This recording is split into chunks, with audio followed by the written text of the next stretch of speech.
मेरे बहन को मेरे बेटे को मार दिया।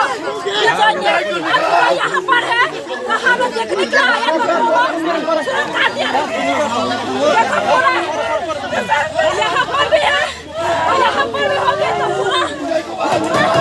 पूरा और हम लोग पहले उधर जेल का अंदर में है, थाना का अंदर में हम लोग चेहरा देखने चाहते हैं। सो मादरचोद का चेहरा कैसा हो रहा है अभी, मादरचोद को देखेगा मैं अंदर से।